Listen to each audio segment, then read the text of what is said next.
biza nshuti bakunzi ba Mind kuri uyu munsi ndaza gutangira nisubiza abantu bose baherereye mu Rwanda by'umwihariko amajyepfo amajyaruguru urasirazuba uburengerazuba hamwe no mu mujyi wa Kigali yewe abatwumvira ikota y'amasimba aho ngaho Iburayi Amerika Aziya Afrika Australia ndetse n'ahandi we ku yindi migabane cyangwa se ku yindi mubumbi bashaka ko ari kuri Mars cyangwa se ku zuba ugiye bute n'ahandi baratwumva cyane ndabizi yewe by'umwihariko reka nisuriza abantu batekereje neza bakajya muri business cyangwa se bakajya mu bijyanye n'ubukungu mu yandi magambo bakajya gushora imari ahantu hatandukanye mu migabane itandukanye muri Afrika ndetse n'ahandi by'umwihariko abaje no mu Rwanda bo turabashimira cyane kubera ko bazamura iterambere ryacu bashaka ko ari abanyamahanga cyangwa se ari abanyarwanda muri rusange. Reka nsuhuza abantu bose bafite ibitekerezo byo gutangiza business cyangwa se uko abarwiyemeza mirimo ari abana bita startups cyangwa se young startups. Ibi bizwi cyane mu kigo gikomeye cyane nashatse kuvuga izina rye ko ndimo kujyamamariza ariko bibara bikora cyane ndetse n'abahanga muri byo. Ugenekereje neza aba bantu bombi cyangwa se abantu bose bameze gutya yaba batangije business barwiyemeza mirimo ndetse n'afite ibyo bitekerezo bose intumbero yaba bari kugera ku ntsinzi cyangwa se kugera aho bagera. Gusa iyo urebye neza ku gihe ko nicyo kigenda n'igihe cyo kigendera ukareba neza no munsi amasaha amasegonda ukareba neza amezi ndetse n'umwaka bifata cyangwa se bitwara kugira ngo bitekerezeho byakugora agahenda kakwica kubera ko wumva ugiye gupfa dere ko ukiminota cyangwa isegonda rishira ubushira urupfu muri make urimo guta ubuzima bwawe. Ariko hari n'abandi nakirengagiza mvuga ngo aba nta nubwo twakayiwe batuvuga ahangaha kwera ko imitekerereze yawe navuga ngo ikiri hasi mu gihe utaratekereza yuko ushaka ko wakihangira umurimo ukirirwa uryamye uri kuri WhatsApp ndetse n'ahandi utakaza igihe cyawe cy'ubusa. Birashoboka ko WhatsApp yabiguhemba ariko se haraho byize bihemba gusa wowe yabihemba twamushima kuko abari akazi ke ariko mu gihe bitaguhemba waba utakaza umwanya w'ubusa. Wewe kuri Instagram posting amafoto ataguhesheje agaciro niba udashyira na visit Rwanda wenda ngo abantu bazamenye ngo urimo kwamamariza igihugu cy'u Rwanda. Nibura udaposting ifoto ya mama wawe uvuga ngo ni made in for mama ashobora ko yakugabura ibiryo byiza uvuga ati byakozwe na mama wanjye. Birashoboka ko waba uri kuri Twitter ndetse n'ahandi utarimo kuganira nibura n'umuyobozi wakwigishije ku ishuri umushimira kuko wenda ko wabonye diplome nziza. Biranashoboka neza ko waba uri nko kuri ikindi kibuga runaka nka Instagram niyo nkunze kuvuga cyane uposting amafoto atandukanye ndetse na Facebook ariko ukaba utarimo gushyiraho nibura ngo source from here wenda ngo wamamariza aho hantu nibura bakumenye ubu kuri mu kazi cyangwa se urimo guteza iby'iwanyu imbere. Ese waba mfitiye imitekerereze nge natangira nibwirira abanyarwanda muri rusange urubyiruko ko bakoramo ku mufuka bagakora kwera ko imbogamizi ya mbere turimo guhora n'ahangaha mu gihugu cyacu mu Rwanda nuko tutaramenya agaciro ko gukoramo ku mufuka tugakora tukihangira imirimo muri kuri tukihangira imirimo kuri tukareba icy'ingenzi icyaduteza imbere kandi cyangwa se cyanadushyira heza hashoboka mu buzima bwacu bwa buri munsi. Reka nshimire buri umwe wese ubashije gutera iyo ntambwe akafite harimo kugenda agera. Mbibutse ko iyi ni Mind nk'ibisanzwe tugiye kuganira bitandukanye by'umwihariko ndaza kujya muri business cyangwa se mu ishoramari n'ubukungu butandukanye tuganira byinshi bitandukanye. Nge ndi Isumari Papi Muhinda mugiye koramo ikiganiro aho turaza kurebera hamwe byinshi bitandukanye. Icyo mbisabira ni kimwe no kuza kuntega amatwi tukajyana mu mujyi umwe.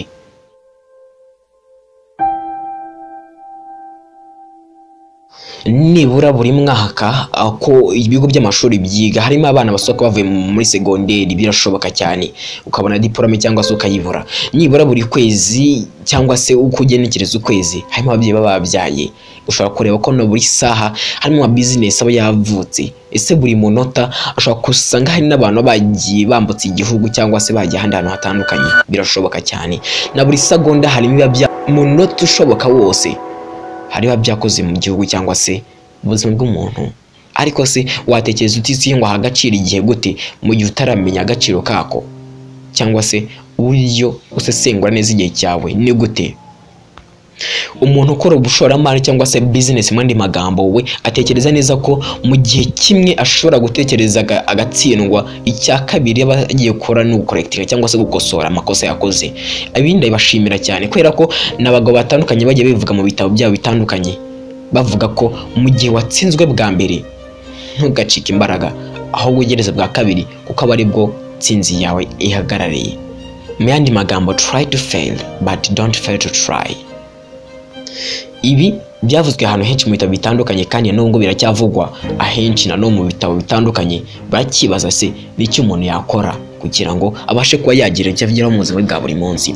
Nibura abantu basaga 500 ku munsi ushobora gusanga batekereje kuri business cyangwa se bafite ibitekerezo bya business, ariko ugasanga nibura nka 20% muri bo aribo babashe kuba batangira icyo gitekerezo.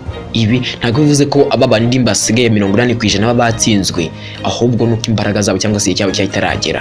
Hari ijambo avuga ngo ni here and there, cyangwa se ngo nahangana na hariya, cyangwa se kuba ndahangana nzagira na hariya. Birashoboka. Ni ibintu byasesengwe ndetse binasobanurwa n'umwe mu basore b'Abanyarwanda amwita Mukristo Eric. Uyu reka mugarukeho. We yarasesengwe aragato turimo kuganira rimwe aratubwira ati buriya itandukaniro ryo kuba hangana hariya cyangwa se here and there ni akantu gato cyane. Mbese itandukaniro ryo kuvuga ijambo ngo here and there ni akantu gato cyane, cyangwa se n'ingombajwi sinzi niba ari n'inyajwi imwe gusa, t cyangwa se time. Iyi time ni igihe uvanye ufashe here ugateranyaho t yaba there, mbese uvanye ufashe there ukavanaho t yaba here. Bivuze ngo kuva hangaho uri wagera hariya nta kintu bitandukanije wetse kuba ari igihe. Yaravuze ngo ugitegereza igihe cyawe kigere, wait your time to come. Ibyo nabyo tubikoresha muri business cyane ku bantu bazi business. Urakora ariko ukategereza igihe cyawe kiza, ntabwo urashinga mu yandi magambo mu Cyongereza.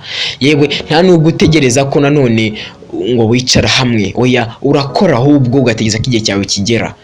Nibyo natangiye mbabwira ngo 80% bashobora gutsindwa 20% batsinze, ariko ntabwo bivuze ko batsinzwe burundu cyangwa se bagize, ahubwo nicyo bita ngo try to fail. Gerageza utsindwa ariko ntutsindwe kugerageza. Reka nongeye mbifuriza ibihe byiza. Njye nashima bimwe wese rero amaze gutekereza neza ko ibi byose bishoboka kandi ashobora kuba yabikora mu buzima bwa buri munsi. Njye reka nkomeze nibwira abantu batandukanye ko kuri ubu ngubu hari byinshi ushobora kuba wakora mu buzima bwa buri munsi, ariko ntakagire n'umwe ushaka gutsa imbaraga ugira icyo ukora utishimiye, uzakora icyo wumva wishimiye. Bajya bavuga ngo igihe cyawe kirahinda cyane, kandi nibyo babasesenguzi benshi, abavuga butumwa, abahanga ndetse n'abandi bagiye bakora byinshi bitandukanye bagiye basesengurira ijambo gusesengura neza se igihe ni iki. Ese umuntu w'umushoramari cyangwa se ukora business we akontorora igihe cyangwa se afata igihe gute? Ari nta magambo amwe yagiye akoreshwa mu gihe. Ibi birabaza cyane. Abahanga ndetse n'abasesenguzi bagiye basesengurira amagambo atandukanye kubijyanye n'imiterere y'igihe cyangwa se n'abantu bagiye babazwa n'igihe batandukanye, ariko nawe byakwabaza ibi ngibi. Ushaka kumenya agaciro k'umwaka umwe gusa wazabaza umunyeshuri wakoze umwaka wa 6 w'amashuri yisumbuye ya secondaire, ariko ku isegonda rya nyuma agatsindwa akagira 8 nibura, kandi urumeze neza ko diploma ari 9. Birabaza cyane. Ushaka kumenya agaciro k'ukwezi kumwe wazabaza umubyeyi watwise umwana w'amezi isaga 9 yose. Yigengesera agenda gake cyane nk'umubyeyi. Ku isegonda rya mbere akigera hanze mu buzima bwa muntu, umwana akahita atabaruka. Birababaza. Nanone ahangaha ushobora kubona agaciro neza ku cyumweru kimwe wazabaza mu business man abandi nagiye nkubwira ngo ni abashoramari. Iyo bamaze icyumweru batiniza amafaranga bayinjizaga, umva ko business yahombye, agahinda karabica. Ushaka kumenya none agaciro gasaga ku isaha imwe yonyine wazabaza abantu bakundana, aba baherereye ahantu hatandukanye. Umwe ari muri Amerika undi ari mu Rwanda n'urugero. Isaha imwe gusa batavugana babumva hacitse ibikuba, bumva batandukanye, hari byinshi byakozwe bitari byiza. Wayibabaza bafite agahinda. Ushaka kumenya agaciro k'umunota umwe gusa wazabaza umuvandimwe cyangwa se umusista cyangwa se nyogosenge. Ushaka kumenya agaciro k'umunota umwe gusa wazabaza umuntu watsinze amashuri wa wundi twavuga ashobora kuba yaratsinze neza mu gihugu, warabonye na bourse nziza cyane yarakoreye, ariko mukuru aturuke mu myaka rero ndetse n'ahandi hantu hatandukanye mu cyaro cyakure, akajya ku kibuga cy'indege akagotwaho gatoya cyangwa se akibeshyaho gatoya agasinzira umunota umwe wonyine, indege ikamusiga akabyuka asanga hashize umunota umwe indege igiye. Birakubabaza, urarira, nta kindi ukora uretse ko wakiyahura cyangwa se ukishyira mu mabaga yawe ugatekereza ko hari ikindi cyakorwa bitenze icyo. Birakurya. Ushaka kumenya agaciro none k'isegonda rimwe wazabaza abantu abangaba bagiye mu ngendo zitandukanye Bugande bajya he n'ahandi hatandukanye bagiye barokeka indege ndetse n'ahandi. Umuntu warokotse impanuka umubaza agaciro k'isegonda rimwe kuba ubuzima bwe bwari bugiye ari gusobanurira neza. Gusa nsoriza ahangaha ushaka kumenya agaciro k'TLC rimwe wazabaza ba Lelia Joseph, ba Jean Bosco ndetse n'abandi ba Yob Medical. Aba ni abanyonza amagare ku isi twubaha cyane by'umwihariko muri Afurika. Iyo umusizi w'igare cyangwa se uwa mbere ku igare mwagiye muhangana yagusize isegonda rimwe by'umwihariko wagusiga yagusize TLC rimwe ukaba wa kabiri birakwabaza.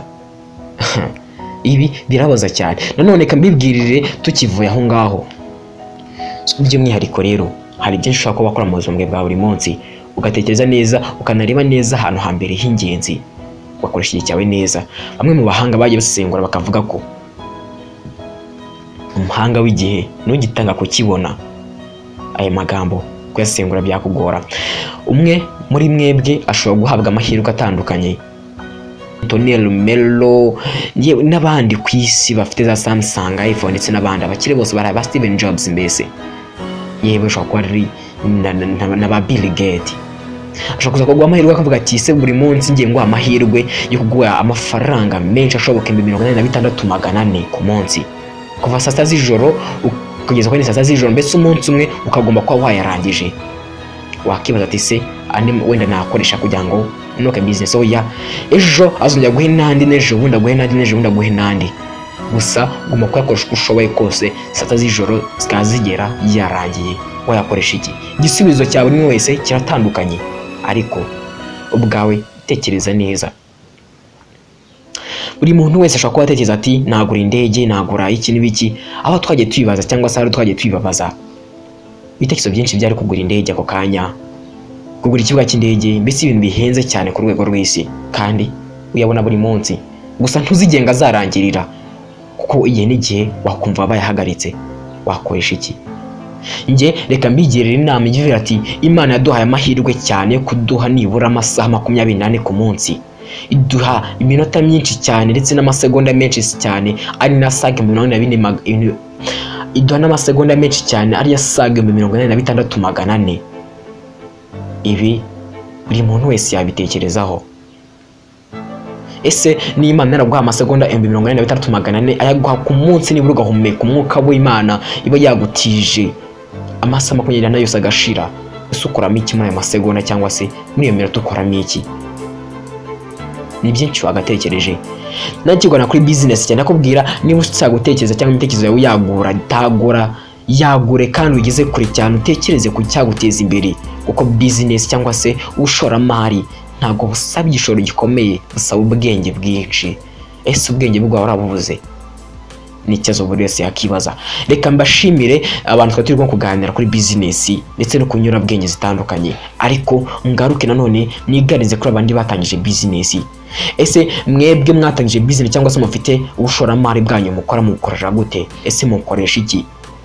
Nuwe buhanga? Buri muntu wese yagusubiza uko yishakiye. Tuza abakire bose batandukanye nabanga baherwa bagiye bakomeza gukora ibyinshi bitandukanye, ama foundation atandukanye. Tony Melo Foundation, tuzi Alibaba, tuzi ama foundation atandukanye. Steven Jobs yagiye akora byinshi bitandukanye. Bill Gates ni byinshi yakoze. Yewe no mu Rwanda hari abakire benshi tuzi neza bagiye bakora byinshi bitandukanye, ariko wakibaza ese ibanga ryari irihe?